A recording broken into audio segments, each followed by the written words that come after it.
हाय, मैं संजीव शर्मा आप सभी को आपका YouTube channel study with Sanjeev Sharma में स्वागत करता हूं। आज हम लोग जैन धर्म क्लास 3 लेकर आए हैं जो बहुत ही महत्वपूर्ण है। इसके पहले हम लोग क्लास 1 क्लास 2 में कुछ विशेष बिंदु पर चर्चा कर चुके हैं। देखिए, मैं आपसे एक बात शेयर करना चाह रहा हूं कि ड्यूटी से आने के बाद मैं 1 बजे रात को ये वीडियो बना रहा हूं। जब मैं आपके लिए इतना कर रहा हूं तो आपका भी यह दायित्व होता है, कर्तव्य होता है कि आप भी अपने लिए खुद मेहनत करें। तो आइए अब हम लोग देखते हैं जैन धर्म के अनुयायी प्रमुख शासक। प्रश्न यहाँ से अक्सर पूछा जाता है, इसलिए इस बिंदु को माइंड में रखना बेहद जरूरी है। जैसे चंद्रगुप्त मौर्य,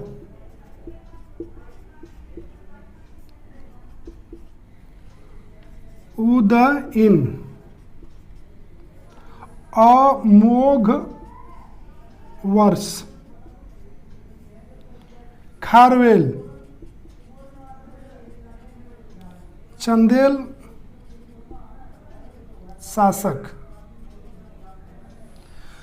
तो ये सब लोग जो हैं वो जैन धर्म को अपनाए थे। चंद्रगुप्त मौर्य जो है वो मौर्य वंश से संबंधित है। उदयन जो है ये हर्यक वंश से संबंधित है। अमोघ वर्ष जो है राष्ट्रकूट वंश से संबंधित है।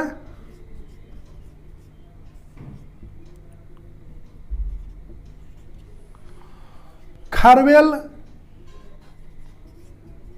कलिंग राजा और आपका चंदेल शासक। तो ये लोग जो हैं जैन धर्म को अपनाए थे।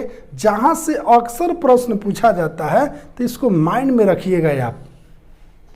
इसके बाद देखिए दिलवाड़ा का जैन मंदिर। दिलवाड़ा का जैन मंदिर कहाँ स्थित है और किसके द्वारा इसका निर्माण किया गया था, बहुत महत्वपूर्ण है।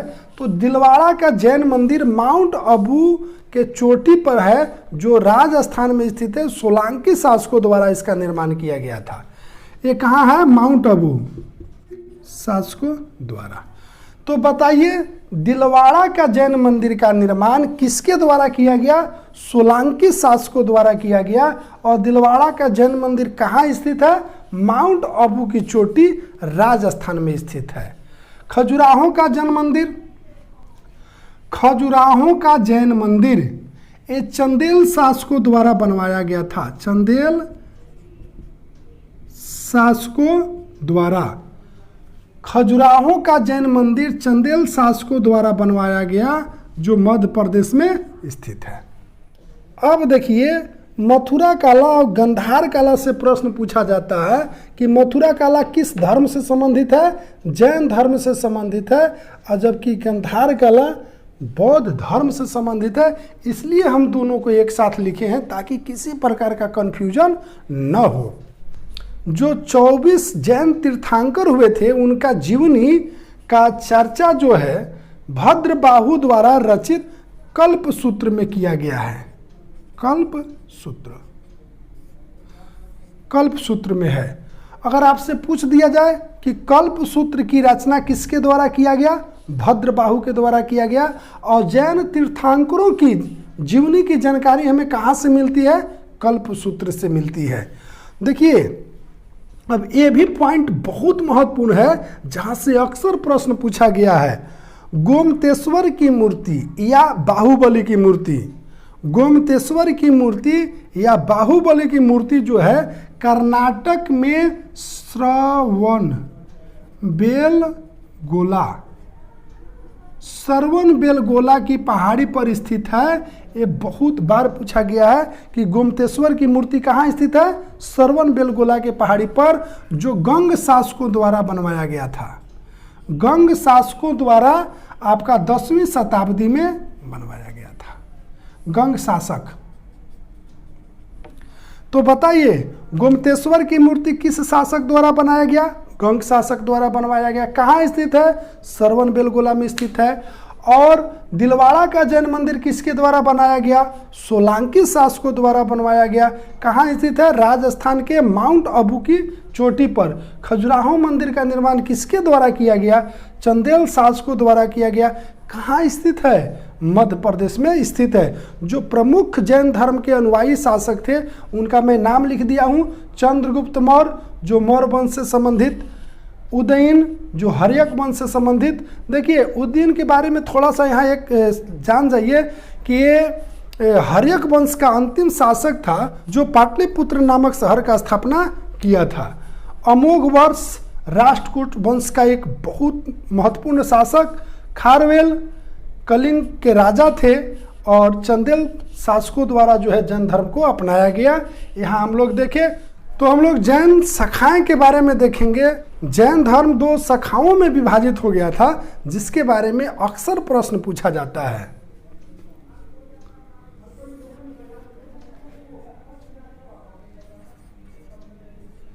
श्वेतांबर और दिगंबर।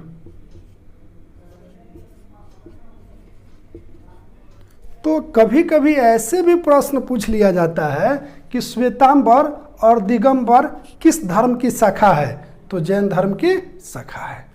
अब देखिए इस प्रकार से प्रश्न पूछा जाता है। एक थे स्थूलभद्र, स्थूलभद्र, और एक थे भद्र बाहु। जो स्थूलभद्र के अनुयायी हुए वे श्वेतांबर कहलाए और जो भद्र बाहु के अनुयायी हुए वो दिगंबर कहलाए। दिगंबर जो वस्त्र धारण नहीं करता है उसे दिगंबर कहे और जो श्वेत वस्त्र धारण करता है उसे श्वेतांबर कहे। लेकिन ऐसे प्रश्न पूछा जाता है कि स्थूलभद्र के अनुयायी क्या कहलाए? श्वेतांबर। और भद्र बाहु के अनुयायी क्या कहलाए? दिगंबर।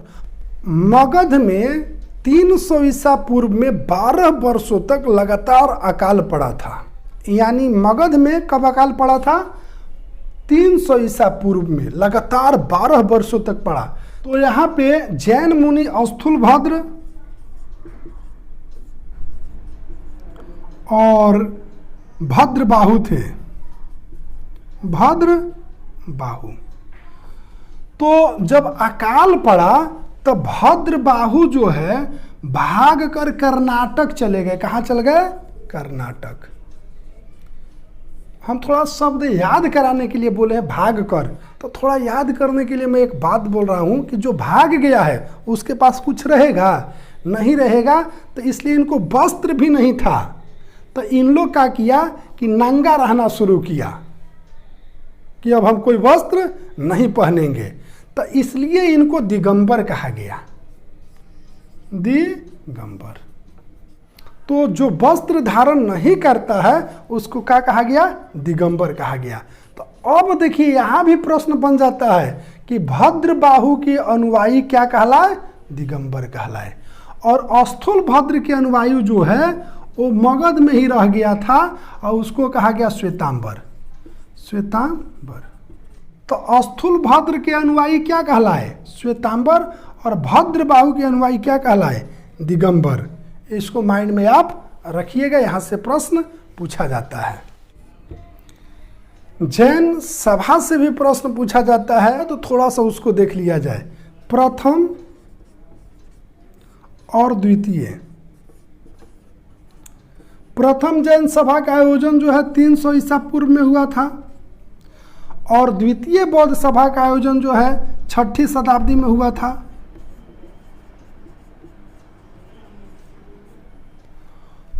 और इसको आपको माइंड में रखना है। यानी प्रथम जैन संगति कब हुआ था? 300 ईसा पूर्व में। कहाँ हुआ था? पाटलिपुत्र में। इसका अध्यक्ष कौन थे? स्थूलभद्र। द्वितीय जैन संगति कब हुआ था? 6ठी शताब्दी में। कहाँ हुआ था? बल्लभी। इसका अध्यक्ष कौन थे? क्षमा श्रवण। बल्लभी कहाँ पड़ता है? गुजरात में। गुजरात में। तो प्रथम, तो ये स्पष्ट हो जा रहा है, इसको थोड़ा सा माइंड में रख लीजिए। प्रथम पाटलिपुत्र में। प्रथम जैन संगति कहाँ हुआ था? पी से प्रथम और पी से पाटलिपुत्र में। जब प्रथम पाटलिपुत्र में हो गया तो दूसरा कहाँ होगा? बल्लभी में। वल्लभी कहाँ स्थित है? गुजरात में। जो महावीर के बारे में थोड़ा सा रह गया था उसको देख लेते हैं। इनका जन्म, ज्ञान प्राप्ति और मृत्यु। तो जन्म जो हुआ था ये आपका 540 ईसा पूर्व में हुआ था, BC में, और इनका मृत्यु जो है 468 ईसा पूर्व में हुआ था। पूछ देता है कि जन्म कहाँ हुआ था, तो आपको बताए थे कुंड ग्राम, वैशाली में। वैशाली, कुंड ग्राम वैशाली में हुआ था। और इनका मृत्यु जो है पावापुरी राजगीर में हुआ था, राजगीर में हुआ था। ज्ञान के प्राप्ति जो है 12 वर्षों की कठिन तपस्या में हुई थी।